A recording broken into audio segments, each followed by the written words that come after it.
Сәлем достар, менің каналыма қош келдіңіздер. Мен бүгін сіздерге сөздік қордың түрлері туралы айтатын боламын. Егер де менің видеом ұнаса, менің каналыма тіркеліп, лайк басуды ұмытпаңыздар. Әдемі сөйлеу ол біздің ең бірінші кезекте сөздік қорымызды дамытудан басталады.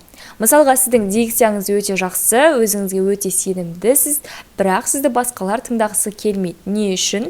Өйткені сіздің сөздік қорыңыз өте таяз. Мысалға, бір сөзді сіз түсіндіретін кезде, оны қалай түсіндіру керектігін білмейсіз, оны қалай атау керек. Мысалға, бір сөздің орысша сөз болса, оның қазақшасы қалай болады, тағы да басқа деген секілді дүниелермен басыңызды қатырасыз да.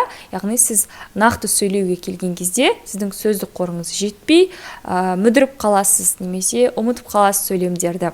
Сол үшін де ең алдымен сіздің бірінші кезекте сөздік қорыңыз өте жақсы болу керек. Ол үшін бізде сөздік қорға арнайы уақыт арнап, оны дамытуымыз керек болады.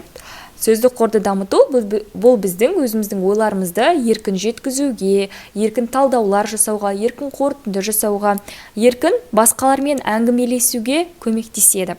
Міне осы үшін де біз өзіміздің сөздік қорымызды дамытуымыз керек. Және де достар, ең бастысы, егер де сіз осылай әдемі сөйлей алсаңыз, онда сіз өзіңіздің лексиконыңызды да қадағалай аласыз. Яғни сіз, мен осы жерде осындай сөздерді қолданамын, ал мына сөздерді қолданбаймын. Осы арқылы өзіңіздің қандай нәрсені айтып жатқандығыңыз. Мысалға, біреулер бар ғой, олар көп сөйлеп қояды да, бірақтан да кейіннен мен не үшін мына нәрсені айттым, не үшін мен мына сөздерді қолдандым деп өкініп жатады. Солай өкінбес үшін де сіз ең алдымен өзіңіздің лексиконыңызды дұрыстап, яғни сөздік қорыңызды да дұрыстайтын болсаңыз, онда сіз қай жерде қандай дүние айту керектігін алдын ала біліп тұрасыз. Және де достар, сіздер өздеріңіз қаншалықты көп сөздер қолдансаңыздар, онда олар сіздің қаншалықты деңгейде білімді екендігіңізді көрсетеді. Бірақтан да сіздер сөздердің мағынасын білмей қолданбаңыздар. Мысалға, біреулер бар, олар бір кітаптан жаңа сөзді үйреніп алып, сол сөзді қолдана береді. Бірақ олар түптің түбінде ол сөздің қандай мағына беретінін білмейді. Сол үшін де әр жаңа сөзді сіздер сөздік қорға қосқан кезде оның қандай мағына беретіндігін барлығын жазып алыңыз, одан кейін барып оны қолданыңыз. Және де достар, осы ретте айта кетсек, сөздік қор негізінен екіге бөлінеді. Олар пассивті сөздік қор және де белсенді сөздік қор болады.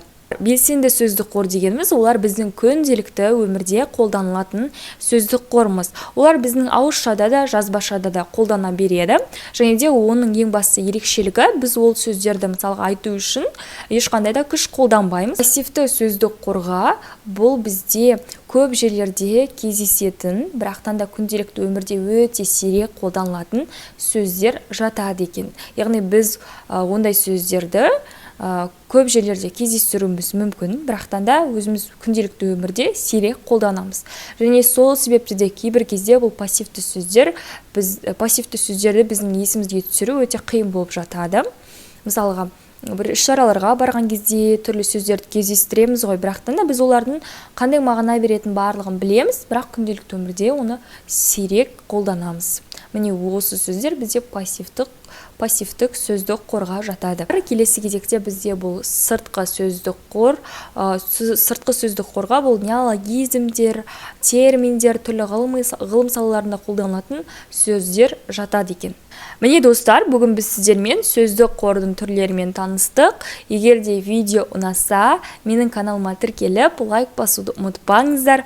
Және де достар, егер де сіздер қандай тақырыпта менің каналымда видео болғанын қаласаңыз, комментарийға өзіңіздің сұрағыңызды қалдыра кетіңіз. Сол сұраққа байланысты алдағы уақытта видеолар жарияланатын болады. Ал ендеше келесі кездескенше аман сау болыңыздар.